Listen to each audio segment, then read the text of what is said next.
Olá, boa tarde, amigos do Facebook e das redes sociais em geral aí que nós vamos compartilhar. É um prazer poder falar com vocês aqui depois de tanto tempo longe de vocês. Nós resolvemos voltar, né?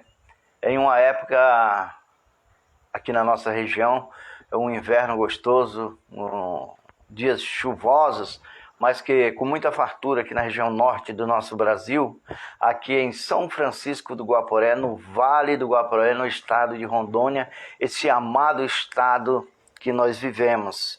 É um prazer imenso poder falar com vocês e poder compartilhar através dessa live aqui de alguns pensamentos, de algumas opiniões, né, com relação ao mundo em que estamos vivendo, um mundo de guerra, de conflitos, né, de guerras ideológicas, de guerras, enfim, são inúmeras guerras que nós vivemos, guerras espirituais principalmente, né, e uma guerra meio que para nós que vivemos de fora, meio sem sentido, né, lá na Ucrânia com a Rússia, né, que está afetando a economia de todo o planeta.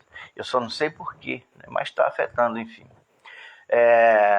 A Rússia é um dos maiores produtores de insumos agrícolas do mundo, defensivos agrícolas do planeta, né?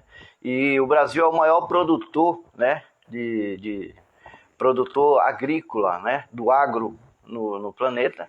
E isso tem afetado muito a nossa economia relacionado ao agronegócio no Brasil, principalmente aos plantadores de soja, de milho, de arroz, de feijão, enfim, de todos esses produtos que servem para a nossa alimentação e exportação, fomentando a economia do nosso país, né, que é a base da economia brasileira, é o agronegócio, né, com o PIB elevadíssimo, a cada ano cresce mais, né, a tendência é aumentar a cada ano o agronegócio no nosso Brasil financeiramente. É bom para quem planta, é bom para quem compra lá fora, porque vai ter, né, o seu alimento na mesa, e os brasileiros já sabem o quanto é bom e o quanto produz o Brasil, né?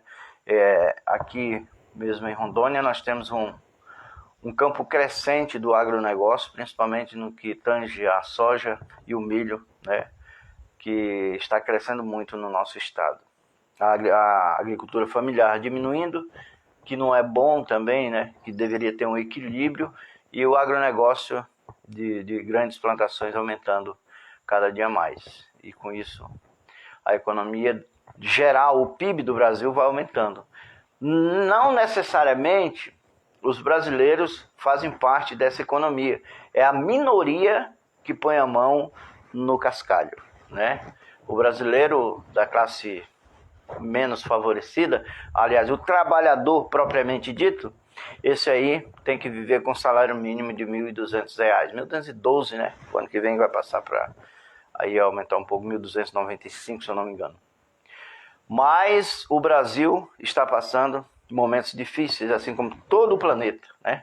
Com aumentos de combustível, aí pronto, não precisa falar mais nada, aumentou o combustível, as demais coisas vão aumentando gradativamente, né? Vão aumentando e o salário do trabalhador, aquela mixaria. E a gente tem que sobreviver com isso, né? Porque é imposto pelos governos. As políticas brasileiras falam que está tudo bem, né? Para a minoria, né? A economia paira sobre a mão da minoria. Os trabalhadores vivem com o que eles querem que vivam, com o que eles acham que dá para viver. Que na verdade é o engodo, né? É uma mentira. As políticas são feitas no Brasil. Eu vou fazer uma crítica aqui. Eu não tenho rabo preso com o sistema, portanto eu falo que eu tenho vontade. Sou jornalista, tenho meu DRT, defendo a minha opinião e, portanto, eu tenho direito de falar num veículo de comunicação livre, no caso o Facebook. Aqui no Brasil, eu acho que em todo o planeta, em todo o mundo, a elite, a classe dominadora, cria o sistema para que a classe menos favorecida aceite e viva esse sistema. Por exemplo, o Brasil tem um PIB elevadíssimo, né? O PIB todo ano aumenta mais. É um país com muita economia, né, com muito dinheiro.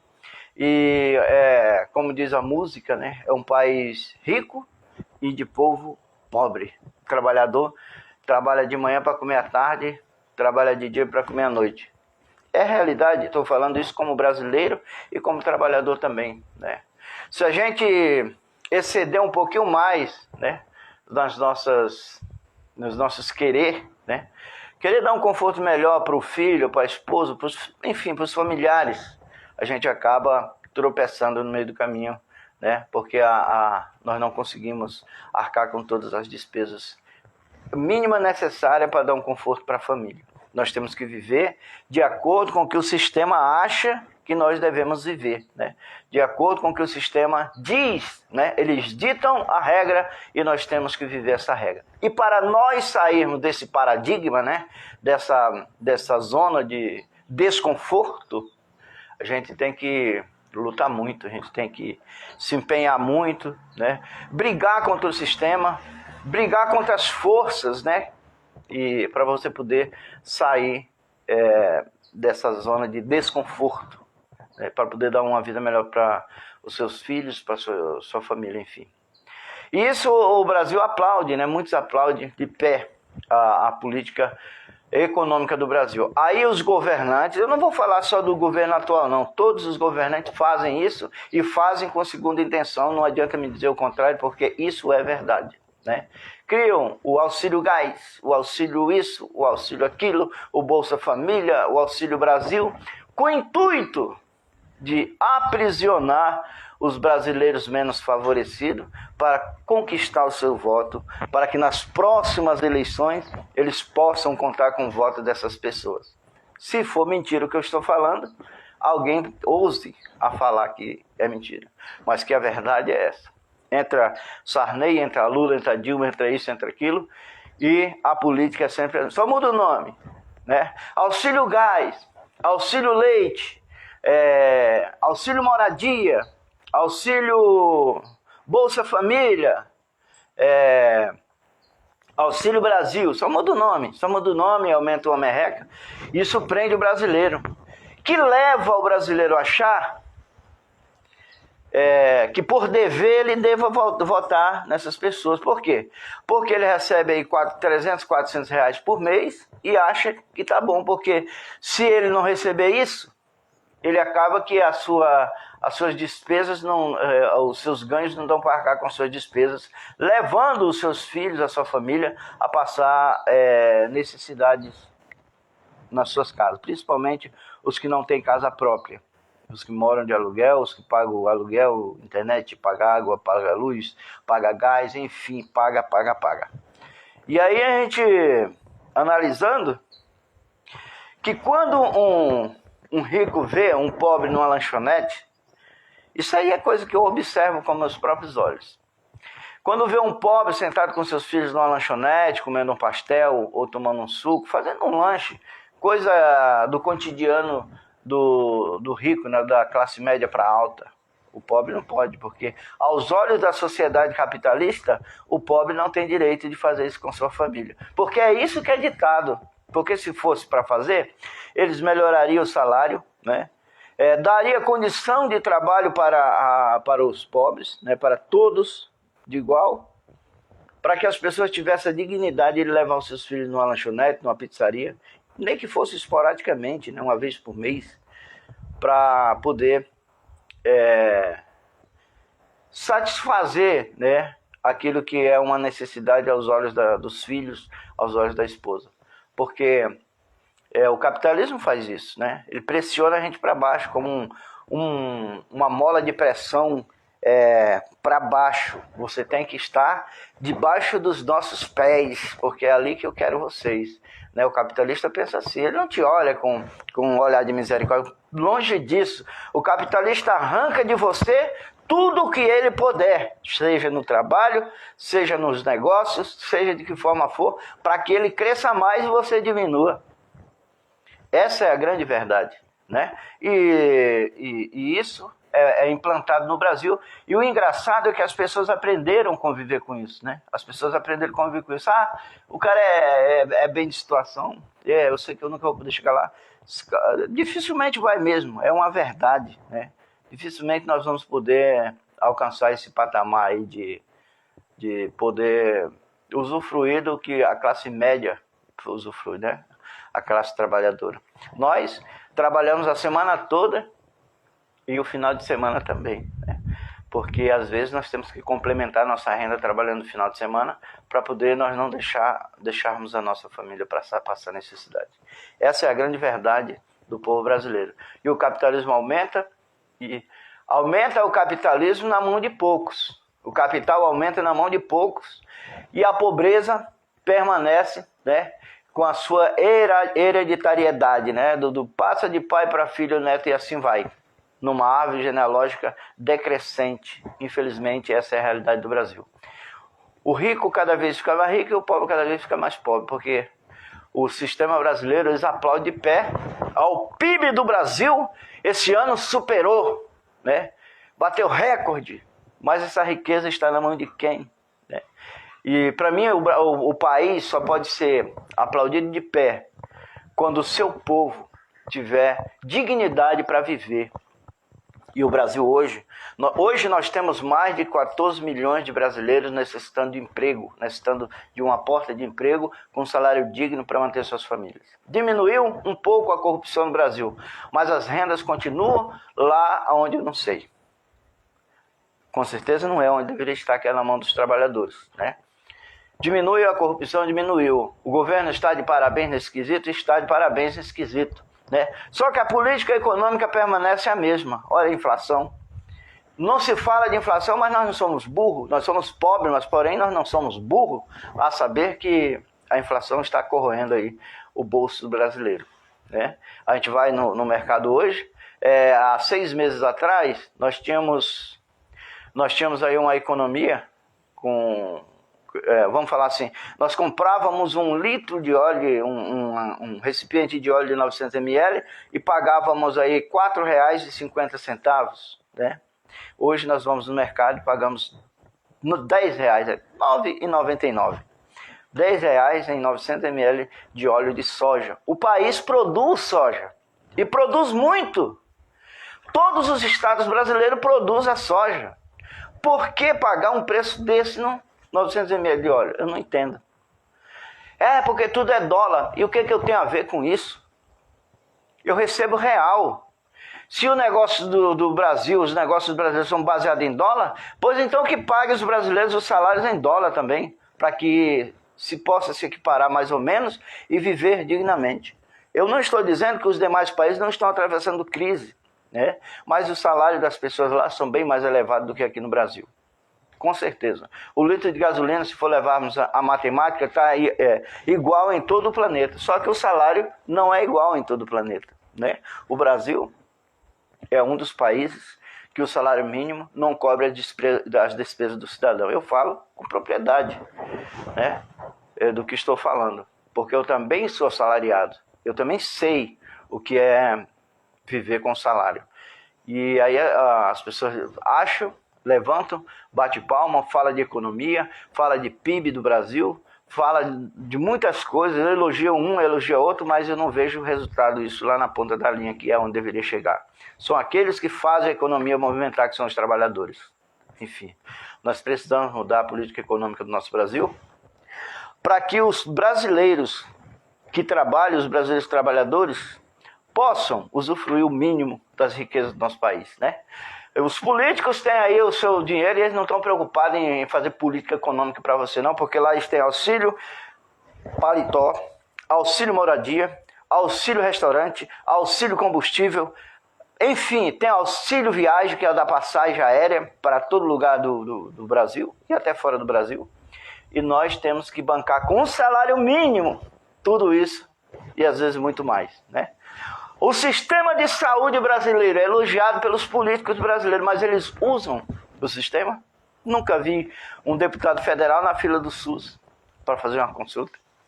Quando eles caem que necessitam de saúde, eles vão ao auxílio libanês, né? As referências de saúde no Brasil. Auxílio libanês, dos maiores hospitais da América Latina, para fazer os seus tratamentos de saúde. Se querem, precisam de um dentista, vão nos melhores do Brasil. Tudo pago com o dinheiro do povo. Né? E o povo, quando precisa tirar uma cárizinha do dente, né? Fazer uma obturaçãozinha, tem que esperar na fila do SUS e nem muitas das vezes não são atendidos. E quando são atendidos, é atendido com material de terceira categoria. Não vale nada. Né? E os políticos, aqueles que gastam o nosso dinheiro, que trabalham com o nosso dinheiro, esses aí têm tudo que eles precisam para uma boa saúde, enquanto que o brasileiro que trabalha tem que ser humilhado na fila do SUS. E muitas vezes quem humilha é outro trabalhador igual a ele, né? Está lá no sistema, faz parte do sistema e ganha um salário tão baixo quanto a pessoa que necessita, mas ele faz questão de humilhar os seus semelhantes, os que precisam do SUS, né? E eu nunca vi, e provavelmente não verei, um político na fila do SUS para fazer um tratamento de saúde. Vou abrir uma exceção. A prefeita Lebrinha foi a única política que eu vi até hoje, né, de renome no estado de Rondônia, na fila do SUS para fazer tratamento de saúde. Humildemente, ela levou seu filho, e eu vi, né, ao hospital público e dependeu de saúde. Se ela teve privilégio lá, não sei, mas que ela foi, né? Então, são poucos, quer dizer, é o mínimo, não dá nem para dizer que vai. Né? A maioria dele é sírio-libanês. Se o negócio apertar, sírio-libanês. Não tem outra. Né? E o brasileiro que precisa do SUS está morrendo nas filas. Cirurgia. São inúmeras cirurgias que poderiam ser realizadas, né, nos hospitais públicos do nosso país. Eu vou falar do estado de Rondônia, não vou falar do Brasil não, do estado de Rondônia, que poderia ser resolvido, né, que tem muitas UTIs, muitos centros cirúrgicos, por exemplo, o Hospital Regional de Cacoal, no estado de Rondônia, tem 4 centros cirúrgicos, que poderia muito bem, né, estar fazendo aí as cirurgias, os trabalhos, as cirurgias mais simples ou até mesmo as mais complexas. Né? Enquanto isso, as pessoas esperam. Eu sou procurado para ajudar a solucionar problema de atendimento em hospitais de pessoas que estão há 6 meses, há 1 ano esperando uma cirurgia. O político nunca vai ficar esperando 1 ano para fazer uma cirurgia, nem que seja uma unha encravada. Ele vai no outro dia. E o brasileiro tem que ser humilhado na fila do SUS. Ele tem que ficar pedindo favores para político, para influente, para poder liberar uma cirurgia que ele precisa. Um dinheiro que já é pago, já é arrecadado, já é tirado do seu suor, do seu sangue. E eles estão lá, sendo humilhados nas filas, esperando. Exames de tomografia, ressonâncias magnéticas, esses exames mais complexos e um pouquinho mais caros, que às vezes vão fazer pelo SUS, levam de 6 meses a 1 ano. Eu sou testemunha e posso provar de que eu levei um paciente, né, para marcar um exame de tomografia, né, que ele precisava passar por essa avaliação para poder fazer a sua aposentadoria. Quando foi chamado, já tinha 1 ano que ele havia marcado isso. 1 ano depois ele foi chamado para fazer cirurgia. Para felicidade, uma doutora em Cacoal, se prontificou a fazer para ele os exames necessários para que ele pudesse se aposentar, porque ele era necessitado. O Brasil está precisando entrar nos eixos. Não adianta aplaudir fulano, beltrano, ciclano, tem que mudar o sistema político brasileiro de forma geral. E isso cabe a cada um de nós brasileiros mudar esse sistema podre, corrupto que tem aí na política do Brasil. Eu não estou aqui para alisar ninguém, estou aqui para falar a verdade. E essa verdade eu vou falar, doa em quem doer. Né? Nós aqui em São Francisco do Guaporé, é um município pequeno de 22 mil habitantes, mas nós temos um atendimento na saúde razoável.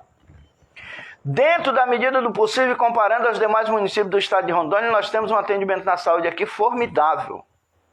Graças à política interna. Porque se depender da política externa, nós estamos ferrados. Né? Digo, do município, estado e de federação. Nós precisamos refletir sobre isso. Esse ano é ano político. É ano político. Analisem quem vocês vão depositar os seus votos. Não caia em conversa fiada, balela, papo furado, conversa de meio de caminho. Analise o seu candidato. Se ele já fez, vote nele para que ele continue fazendo. Se ele não fez, tira ele. Esse miserável precisa sentir na pele, porque a pior coisa para um político de carreira é ficar fora do poder. Isso é a pior vingança que o brasileiro pode dar a ele. E escolhendo novos nomes para ver se muda essa porcaria de política no Brasil, porque até o momento só vejo aflição na classe menos favorecida.